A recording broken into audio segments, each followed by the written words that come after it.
Jangan tiru saya punya pembawakan. Korang jangan lepas tangan kalau bawa kereta. Ini hanya kepada stan-stan yang mahir saja. Tiba.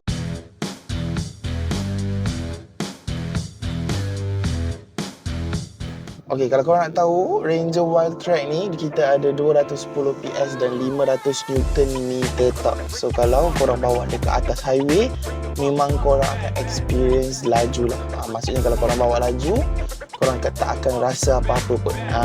Faham tak? Okey, kalau korang tengok mak kau buka pintu pula tengah-tengah jalan. Ni anak marah ni.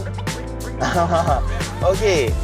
Kalau korang tengok dia punya handling memang smooth gila memang sedap dia punya handling. Even kereta kecil pun tak ada handling dia macam ni. Yang kereta besar, kereta 4x4 ni, Ranger Wildtrak ni dia punya handling memang sangat smooth. Memang sangat smooth. Nampak tak? Saya bawa laju ni, tak terasa laju pun nampak.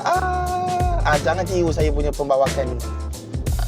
Korang jangan lepas tangan kalau bawa kereta.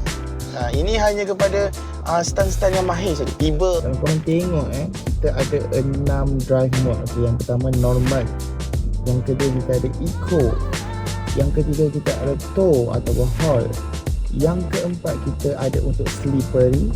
Yang kelima kita ada untuk mud atau ride. Yang keenam kita ada untuk sand.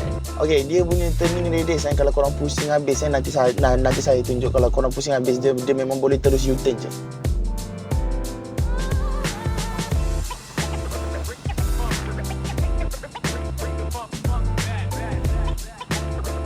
Nampak ni, U-turn habis je kita boleh U-turn. Nampak tak? Gitu. Dia punya turning radius dia memang betul-betul best. Korang pusing macam tu je, korang tak payah nak tak payah. Korang pusing dah satu tu je, dia dah boleh terus U-turn. Okey, kalau korang tengok ni, nampak tak? Saya reverse pakai kamera saja. Saya tak tengok pun side mirror. Sebab apa? Sebab kamera kita ni memang betul-betul ada sensor lah. Ada sensor.